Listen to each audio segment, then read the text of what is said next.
Hey, what's going on? Welcome back. I'm Coach Corey. I'm a nutrition coach. I'm a CrossFit coach. I'm a 200-hour certified yoga teacher. I don't have anything to disclose to you. Unfortunately, I'm not paid that well yet. But listen, this video right here is about debunking. Is it about debunking the calories in, calories out model of weight loss? But really what I want to do is present both sides. I'm going to challenge the calories in, calories out, or CiCo model. I'm going to challenge that with the hormonal model, what I've been talking about, nutritional ketosis. What I'm saying is that what you eat matters more than your energy expenditure, which just so happens to directly clash with the CiCo model. I'm putting a link in the description below. When I searched the term CiCo and weight loss, I want to say was the search on YouTube specifically, this was the video that came up. And I loved it because it was like, it's another nutrition coach or dietitian, nutritionist, something like that, just like me, probably with the same intention as me, bringing people like you really solid information about their nutrition and trying to make good or even great nutrition accessible to everybody. Because I mean, when you take back your nutrition, you just take back everything, your health and just the basis of, your existence here. It's your energy. We need energy for everything. So yeah, so I watched this 20-minute video and I'm going to point out a few opportunities with this theory simply by comparing and contrasting the CiCo, the calories in, calories out model, with a hormonal model of weight loss. As always, I mean, this is so fun because this directly goes along with kind of my little catch line. Don't take my word for it. Literally, don't ever take my word for it. Do your own research and make moves, make decisions that positively benefit you, your health, your wellness, and that of your families as well. So share what you're learning, and be okay with being wrong. I'm totally okay with being wrong. Maybe CiCo is, that's it. That's the end all be all. It's thermodynamics. It's the law, of thermodynamics. And I could be totally freaking wrong with my hormonal model. But as you'll see in this video, and then I'm going to go ahead and plug my video series, Morning Coffee. I'm going to have my fiance on Morning Coffee, and we're going to show some before and after pictures and some things during his journey. And we're going to talk about the stuff that he's tried, including calories in, calories out, and the hormonal model. And we're going to take, this just one use case, y'all, but there's tons and tons out there. Once you start tapping into the Dr. Ken Berry's, Low Carb Down Under, stuff like that, Low Carb USA is going to be another great resource. Ben Bickman, Chris Palmer, and those are just the ones that I've started on. There's tons and tons out there, tons of scientists out there showing that calories in, calories out is kind of a shit model. And what's really happening is so much more than calories and this man-made unit of measurement that we tap into to understand how much we're eating and things. It's not a bad tool, but it's just not the end-all be-all. And so we're going to compare that to the hormonal model of weight loss. So let's go ahead and do this thing. Oh my goodness, I'm stoked. Okay, so the very first thing we're going to do is kind of analyze the specific video that I'm putting in the link, this video that I watched. I'm just going to call out some themes and some things that that coach, whoever he is, what he mentioned. And I highly recommend that either before, maybe even stopping this video right here, go ahead and watch that one, I think first, at minimum, watch it next so that you have this foundation, this basis. Because of course, I'm biased, I'm carnivore, I believe in the hormonal model, and I'm gonna pick out some things just naturally, my biases are gonna come up, right? I'm gonna pick out some things that directly contradict what I believe and what I think. However, he gave some great education in that video, and if you watch the full 20 minutes, it's not bad. I think it's a starting point. I don't think it is what's going to bring success to the majority of Americans, and that again is simply because of what's going on a hormonal level. So let's go ahead and get started. First, we're going to analyze that video a little bit more. And I'm going to peek down at my notes so I ensure I get this right and that I don't kind of miss anything. And I don't want to draw this out, so we'll keep it simple. So first of all, in this video, this gentleman speaks directly to energy balance. In short, what he describes is that the energy that you put into your body, the fuel, the food, your nutrients, needs to add up in calories as less than the calories that you're expending or the energy that you're expending. So calories in, calories out. The calorie in number needs to be lower than the calorie out number. Now in this video, he talks about expending 2,000 calories in one day. Check your wearable. When's the last time you successfully completed that many calories or burned that many calories? That makes me want to look at my watch here really quick and actually like get a number, but I'm going to let that one go. When I go out into the garage to weightlift, hitting a pretty classic CrossFit workout, my previous experience, the only time I see that those calories go up over like 1,000 is if I go out for like a 10-mile run. So if you're someone who is like a total endurance athlete, or you just have the time to work out like a freak, yeah, you might be able to take in at 2,500 calories and burn whatever, whatever you need from there, over 2,000 calories. I think what I'm saying is there seems to be a little bit of a disconnect in that math. And when we're getting really realistic about what we're actually burning, I doubt that it's reaching over 1,000 calories a day, let alone over 2,000. So I personally find issue immediately. I don't know how a human is expending that much more energy than they're taking in and have time to take in that amount of energy. So help me understand. That's cool. One more thing to touch on right here for the calories in, calories out model is basal metabolic rate. And this is something that the coach in the other video didn't address at all. So BMR, or your basic metabolic rate, is the lowest number of calories. This number of calories is what your body needs to get from your food, so your energy in. You need this amount of calories to just function. Like if you wanted to lay in bed all day long and do absolutely nothing, you still need these calories. So I have an example for you really quickly. I tend to encourage my clients to use the InBody machine. InBody takes a reading of your body composition, percentage of body fat, a rough estimate on your basal metabolic rate. It's going to look at your visceral fat levels, limb by limb, what's on your trunk, things like that, whatnot. So check out InBody, do that research on your own, find one nearby, and this is a great thing to kick off your weight loss journey with, or your nutrition journey, is with an InBody as opposed to just stepping on a scale. I would also encourage taking measurements. Now coming back, BMR. I am working with a client. This individual is female, 5'3", about 130 pounds, pretty healthy body weight and things. And her BMR, basal metabolic rate, is 1350. Okay, so a couple things to consider. This number came from a machine. It's an external reading, and I do believe that there's no way that we can be 100% sure what that basal metabolic rate actually is. This is an estimate. There's always a degree of error when it comes to these external readings and machines and things, wearables, the Apple Watch, the Whoop band, whatever. So there's always a degree of error here.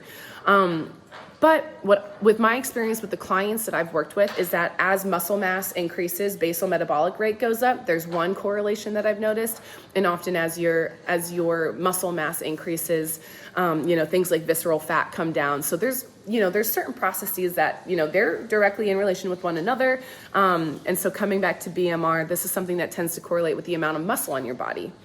Regardless, looking at this number, 1350, kind of brings me back to that example. Hey, I'm eating 1,000 calories a day. Why am I not losing weight? Well, it's hormonal. It's not about calories in, calories out. And so at minimum, this individual needs to take in at least, let's call it 1,300 calories on the low end.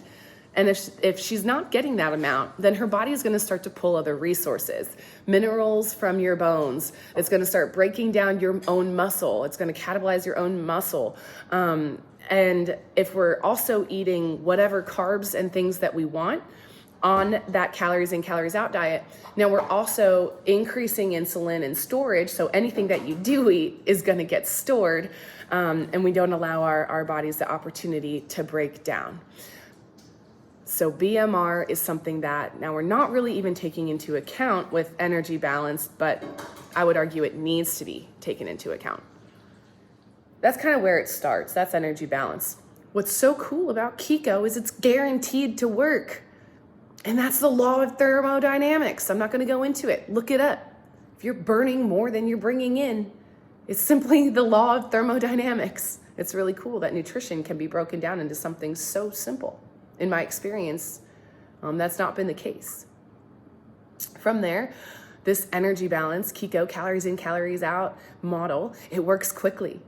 If you're in that caloric deficit, it's going to work fast. It's going to be sustainable. And what's most important, what's so great, is that your carb intake doesn't matter. You can eat whatever you want, is what he says in this video. This is what people are coaching. But you need protein. In fact, his recommendation is as high as 2 grams of protein per pound of body fat. If I'm 150 pounds, or maybe you're 150 pounds, go ahead and raise your hand if you have time to eat 300 grams of protein in a single day. My hand's not going up. I don't have time for that. And then he follows up, about 40% of your daily intake should be protein. I don't necessarily disagree with that. Here's what I do agree with. If you're eating a standard American diet, you absolutely need to focus on getting pretty large quantities of protein in your body. And that's because you essentially you almost want to trick yourself into thinking, I don't need those carbs. And so this is a game that you're playing. And nutrition can be a game. That's totally cool. I'm with that. It's a game that you're playing. I'm going to eat way more protein, which doesn't really turn to body fat. I'll use it, I'll turn it over, I'll use it, and I'll poop it, okay? Versus a carbohydrate that can very easily be made into body fat to store it. Now, I want to be very clear here. Protein also promotes an insulin response. And as soon as protein and carbohydrate promote an insulin response, and this is where we're going to get into the hormonal model. So as soon as insulin is involved in the equation, your body is in storage mode. It doesn't matter how many calories you're eating. It could be 3,000 calories. It could be 1,000 calories. And I know I worked with people and I've had conversations with members at the gym that I was working at before where I'm eating 1,000 calories a day. I'm eating 1,200 calories a day and I just don't understand why I can't get to my weight loss goals. In their case, help me understand, please, why the energy balance or the CiCo model isn't working for them when it's guaranteed to work. It's thermodynamics, okay? Apparently that law of thermodynamics doesn't work in everyone's body, but it's guaranteed to work and it works quickly. And, we can go back through that list. So that's really interesting to me. So if you're eating a standard American diet and you're eating twice as much protein as maybe you actually need, talking about your 1 to 2 grams of protein per pound of body weight, both the carbohydrates in your diet and the protein are now spiking this hormone that demands storage of nutrients. Now let's go ahead and get into the hormonal model. I feel like I've said enough here. I think I'll cap it off with saying, in theory, if you keep your energy intake lower than your energy output, you'll lose weight. It's called energy balance. Duh. Okay. Now, if you're someone who's tried being in a caloric deficit and it worked and you kept that weight off permanently, please raise your hand again and keep it up. I want to know more about your experience. I want to compare it to that of my own clients. I want to understand why this model didn't work for all of my previous clients. I want to understand why it didn't work quickly for some of them, because apparently I'm working with all the outliers.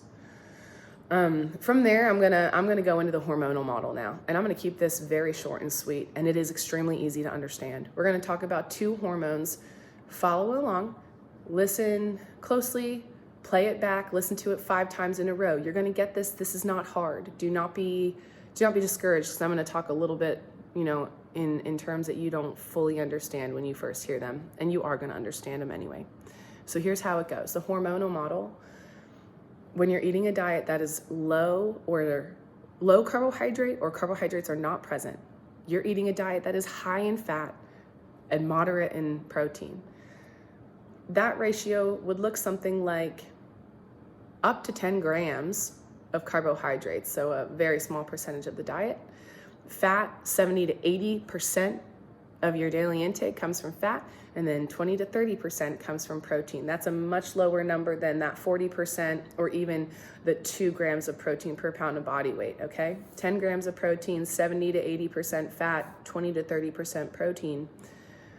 what we're doing here is manipulating the hormones, manipulating your body to not release insulin, your storage hormone. Now, the opposite of insulin, your storage hormone, is glucagon. Glucagon is your catabolic, your breakdown hormone. And when there isn't insulin present, our body can release that glucagon. And so again, when you're in ketosis, when you're carnivore, ketovore, or keto, your body is not releasing insulin. It's not storing. It's only catabolizing. It's breaking down. This model works every time. This model works quickly. This model is extremely sustainable and can also be used as an elimination diet to help you understand what in fact works in your body and what does not work in your body, and you just get to make those decisions from there.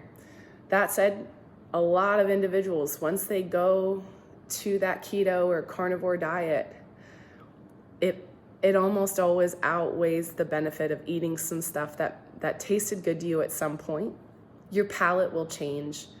You'll crave the health foods that you're giving it, eggs, butter, beef, bacon, and other animal products as well. You'll constantly feel satiated. That means full satisfaction in the foods that you're eating. You're not eating breakfast already thinking about what lunch and dinner might look like or what your next snack is gonna be. You're extremely focused in the present moment, eating this delicious fat food because fat tastes good and we want it. Humans love it. You're so present that, these distractions are gone. And then let's talk about the physical side of this. You're satiated, you're getting enough nutrients. You're probably not necessarily in a caloric deficit, but you could be, because people on a keto diet or carnivore, they actually tend to undereat because you're fully satisfied. So here is the hormonal model and the CiCo model. They might overlap sometimes. I'm going through a little project right now where I'm back into logging all of my food. When we started carnivore, I wasn't logging much of my food, and I was like not calorie counting at all, and it didn't matter. I've lost a little bit of body weight, but again, my fiance, it's been an amazing journey to watch. So going back to that, it works quickly with keto, with nutritional ketosis. What I observe and what I can see from anecdotal evidence and where I find myself online and videos that I'm watching, people are losing 7 to 10 pounds a month and very much keeping it off. When they go through a phase where maybe the diet kind of falls to the wayside and they cheat days and things like that, especially around the holiday season, those individuals will see some weight gain, maybe up to 10 pounds. Whereas on a standard American diet, when there's falter, the number of pounds that you're gaining back usually is on par with what you've already lost, right? Like I lost 50 pounds, but then, I went off that diet and I gained back 60. Why? I thought that this model worked. If it works, then there's longevity. And I think that without the longevity, I would safely say that it does not work. It's about being lifelong. Guess what? You got to eat every day. You got to get nutrition for your body every day for the rest of your life, with the exception of individuals who play with fasting. Otherwise, we need good nutrients, great nutrients every single day. And so your nutrition isn't, yes, it comes and goes in phases, but it's not intended to be in phases. It should feel pretty natural to maintain and have longevity with whatever diet that you choose. That's not the case. And as described, we know that there are some diets that are going to work better than others. With keto, carnivore, and ketovore, with these diets kind of on this end of the spectrum, low to no carb, high fat, they are sustainable. It's the most sustainable diet I've personally ever been on. I don't want to go too far off here, so we're going to review in short. Calories in, calories out. Again, let me know if it's worked for you and if it's been sustainable. The hormonal model is specifically looking at the biology, the biological effect that nutrients have in your body. This is consistent for all human beings, whereas the underlying metabolism of everyone kind of dictates whether or not that calories in, calories out works. So I think that there's some standards that you have to meet in order for that diet to work every single time. Let me know what questions you have. Listen, nutrition is not, if something in nutrition comes across as too simple or too easy to understand, like, oh, that's CiCo, right on. It's likely that it's not accurate and that there's a lot of other things going on under the surface that affect those processes. Your body is not just metabolism. It's not just your endocrine system, your cardiovascular system, your respiratory system, your neurological system. While our current medical practices tends to separate these things, in the human body, they all work together. And so when we look at a calories in, calories out model versus a hormonal model, calories in, calories out isn't taking in your whole body system, the whole body working together to maintain your life. Whereas the hormonal model automatically is, because we're looking at biological processes and we're, able to observe what goes on, run an experiment, and watch those results replicate time and time again. That's proven science, and then from there, peer reviewing and publishing and things like that. There's an order of events. So check it out. Watch the other video. Let me know what you think. Post your questions, comments, concerns here. Challenge me. As always, don't take my word for it. Do your own research. Make decisions that positively benefit you and your family. Thanks again for tuning in. I'll see you here next time.